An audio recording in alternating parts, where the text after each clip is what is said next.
Assalamualaikum warahmatullahi wabarakatuh.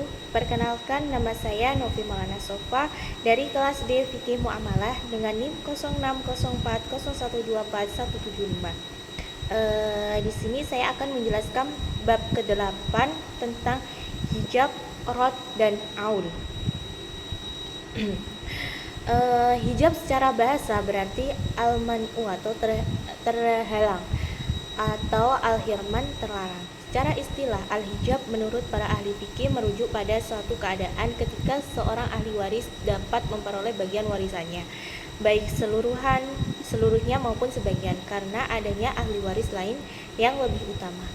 Orang sebagai penghalang disebut wajib, sedangkan pihak yang terhalang dari warisan dinamakan mahjub. Hijab secara umum ada dua macam, hijab wasfi, hijab syahsi. Nah, hijab wasfi itu terhalangnya seseorang karena adanya sifat yang melekat pada ahli waris yang membuat tidak layak menerima warisan. Misalnya membunuh, beda agama, dan hamba sahaya. Hijab syahsi itu terhalangnya seseorang karena ada ahli waris lain yang lebih dekat dengan pewaris dan lebih berhak atas bagian warisan, terbagi menjadi hijab nuqsa dan hijab hirman. Hijab nuqsa itu penghalang yang menyebabkan berkurangnya bagian ahli waris dari jumlah yang seharusnya diterima. Dengan kata lain, ahli waris tetap mendapat warisan tetapi bagiannya tidak perlu karena adanya ahli waris lain yang lebih dekat hubungan dengan pewaris. Contohnya, hak seorang suami apabila seorang istri meninggal dunia dan tidak meninggalkan anak maupun cucu dari anak laki-laki, maka suami berhak atas harta peninggalan. Namun apabila ternyata istri meninggalkan anak atau cucu dari anak laki-laki, maka hak suami berkurang. Nah, selanjutnya yaitu hijab hirman. Hijab hirman itu penghalang yang menyebabkan seseorang ahli waris sama sekali tidak memperoleh bagian warisan. Kondisi ini terjadi karena ada ahli waris yang lebih dekat dengan hubungan pewaris. Contohnya seorang saudara perempuan sekandung pada dasarnya berhak mendapatkan dari harta peninggalan apabila ia sendirian dan tidak ada ahli waris lain yang menghalanginya. Namun apabila pewaris meninggalan anak laki-laki, maka saudara sekandung tersebut tidak lagi berhak menerima warisan.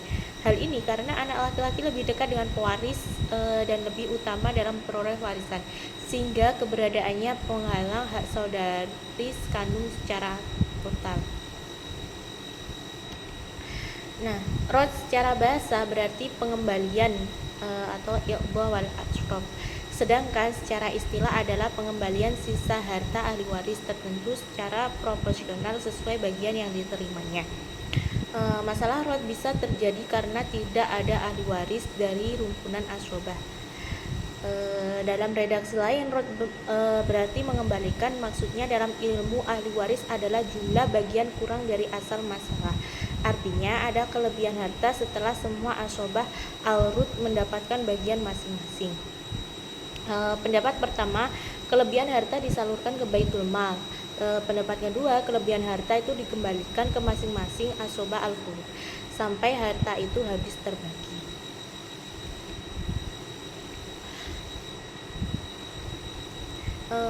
Secara bahasa, kata aul berasal dari akar kata yang bermakna bertambah, meninggi, atau melampaui batas.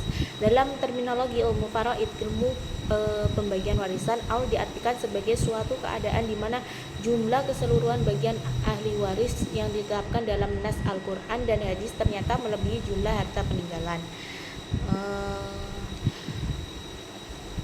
Aul secara teknis, penerapan aul dapat dijelaskan dalam beberapa langkah. Yang pertama, identifikasi ahli waris. Yang kedua, tentukan bagian masing-masing. Yang ketiga, jumlahkan semua bagian. Yang keempat, tentukan penyebutan baru. Yang kelima, bagi ulang proporsional. Penerapan aul dalam konteks Indonesia. Dalam hukum praktik hukum Indonesia, aul tetap digunakan dalam penghitungan faraid meskipun tidak disebutkan secara eksplisit dalam aplikasi hukum Islam.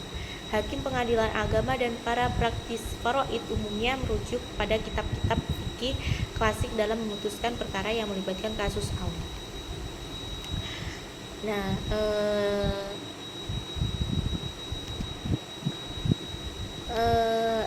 dalam hukum waris Islam, aul terjadi ketika jumlah keseluruhan bagian ahli waris yang disebutkan dalam Al-Quran dan hadis melebihi dari total harga yang tersedia, yaitu lebih dari 1 atau 100%.